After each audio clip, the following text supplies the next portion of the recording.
everybody. Here is your notes on 6-4, white blood cells.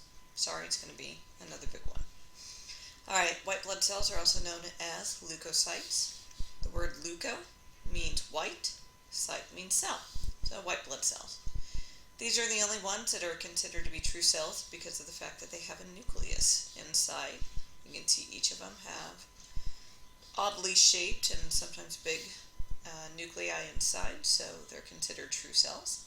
White blood cells account for less than 1% of the blood volume that makes up the buffy coat in a hematocrit. Most white blood cells will only survive in the bloodstream for a few days, but that's okay because they're constantly being made in the bone marrow, so even though they die shortly, you always got more right behind. White blood cells have the ability to do a couple of cool things. One is called diapedesis. Diapedesis, ped, like pedestrian, means to walk. So they have the ability to walk out of your bloodstream and wander around inside of your tissues. So that way they can find anywhere where there might be bacteria or viruses.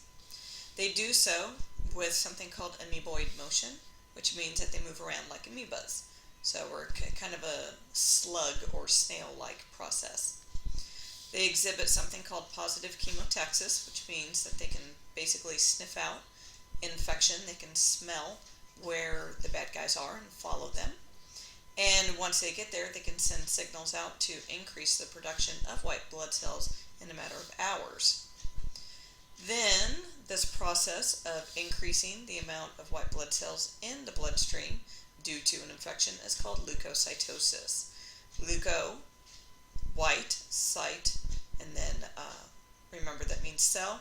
Osis means a condition of. So it's the condition of having white blood cells in your bloodstream. So whenever you have an infection, you get more white blood cells. We call that leukocytosis. Okay, leukocytes come in two main groups, the granulocytes and the agranulocytes. We can see right here. There's your granulocytes because they have little polka dots all over inside. These are the agranulocytes because they don't have the polka dots. It's kind of hard to tell on this picture right here. The ones that we have in our bloodstream, there's a lot of one and not so much of another. So to help you remember the order that they go in, never let monkeys eat bananas, which means that in neutrophils, there's a mo of all of our white blood cells. That's the one we have the most of. Let, lymphocytes, monkeys, monocytes, eat, eosinophils, and bananas, basophils. Okay, we'll learn about those just a sec. Okay, the granulocytes include everything that ends in -phil. Neutrophil, basophil, and eosinophil. All these guys, they're very round, they're much bigger, and they don't live as long as red blood cells. Their nuclei are lobed, which means that they kind of, instead of being nice and round like most nuclei are, if you follow the outline here, you can see it pinches off right there in the middle, then it pooches out, pinches off, pooches, pinches off. So it's got a lot of pinching. There's a pinching right there, a pinching right there, pinching right there. It's kind of hard to see there.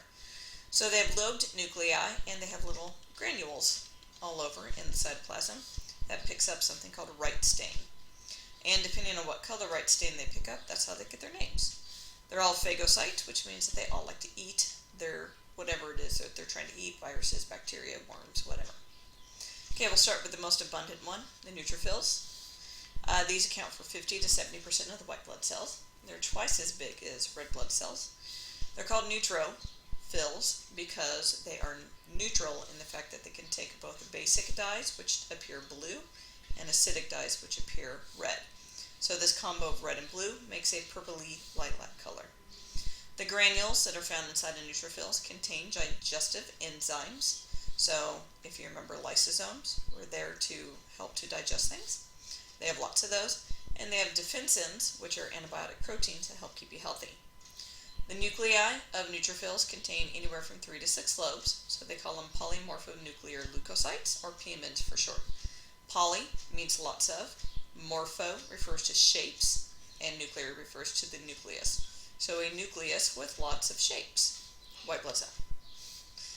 Alright.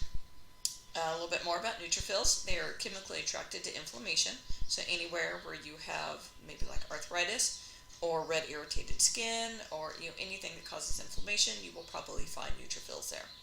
They also love to eat bacteria, yum yum, and fungi.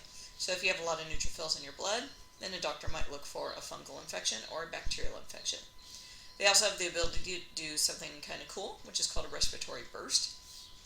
They take oxygen, and instead of using it for aerobic respiration, what they do is they somehow turn the oxygen into bleach and hydrogen peroxide, both which are deadly to bacteria. And then it just kind of makes the bacteria explode, which is thus the burst part, and the respiratory refers to the oxygen. So they make bad guys go boom. Okay, eosinophils, and the emphasis is on the sin part, so it's eosinophil, not eosinophil. There's lots of ways to say it. So eosinophils, this is 2 to 4% of all the white blood cells. They're about the same size as a neutrophil. They have a deep red nucleus that kind of looks like an old style phone. So I don't know if you guys have ever seen these. It's about that age. Oh, I can't draw it. It's kind of like that. So it looks like an old style phone. Contains dark red granules inside. You can see it inside of here.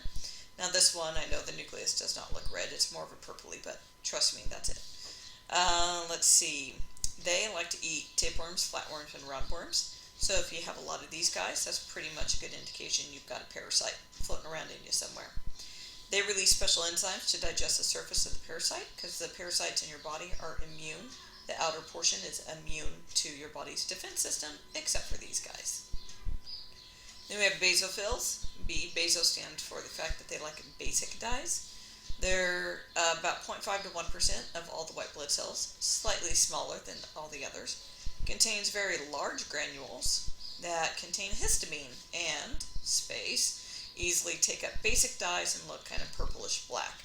So you can see the dark purple. The histamines that are inside of the granules, they help to open up blood vessels and attract white blood cells to the site. So if you take an antihistamine, you're trying to stop the action of these guys. The nucleus is either U-shaped or kind of somewhat S-shaped with 2 or 3 constrictions. Okay, so those are all the fills. Those are all the granulocytes. So now we're going to look at the agranulocyte, which means without granules. And these include these two guys, monocytes and lymphocytes. So if you notice, all the granulocytes end in fill, all the agranulocytes end in cyte. So these guys don't have any granules. The nuclei are either relatively spherical or somewhat kidney-shaped, like that. Okay, lymphocytes account for 25% of your white blood cells, so you have a lot of those. They have a large, dark purple nucleus that takes up most of the cell space. The nucleus is usually round and surrounded by a thin rim of pale blue. So this thin rim right around here. They can be classified as small lymphocytes, medium lymphocytes, or large lymphocytes. They're usually found... Oop, my pen just died. Hold on. Maybe. Come on. Oh, poop. Seriously? Again? Dang, it's going so well. Yeah, wait. Here we go. Maybe. Ah! Sorry, guys. Okay, try that again. Where'd it go? Usually found in, get this, the lymph nodes. Lymphocytes are found in the lymph nodes. Makes sense. 2 different types of lymphocytes, T and B lymphocytes. T lymphocytes act directly against virus-infected cells and tumor, hey look at that, another space, cells. Whereas B lymphocytes give rise to plasma cells, which help produce antibodies released in the blood. So we deal with these a lot on a daily basis. Then we have monocytes, which is 3 to 8% of the white blood cells. They are the biggest out of all the leukocytes. Their cytoplasm, they have a lot more cytoplasm in there than the other guy did. Their nucleus is dark and it's relatively U-shaped or kind of kidney bean shaped. When they leave the bloodstream, they become mobile macrophages, so they have the ability to do diapedesis. And these guys are most important in activating the lymphocytes in the immune response. So you can see how monocytes and lymphocytes kind of work together. Okay, so how do we make these white blood cells? Well, through the process of leukopoiesis.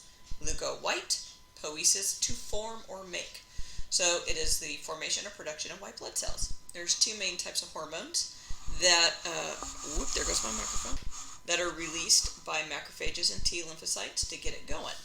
One is called interleukins, and there's 13 of them, so they're identified by their numbers, interleukin 1, interleukin 5, etc. And then we also have something called colony stimulating factors, or CSF, which they're identified by the leukocyte that they stimulate.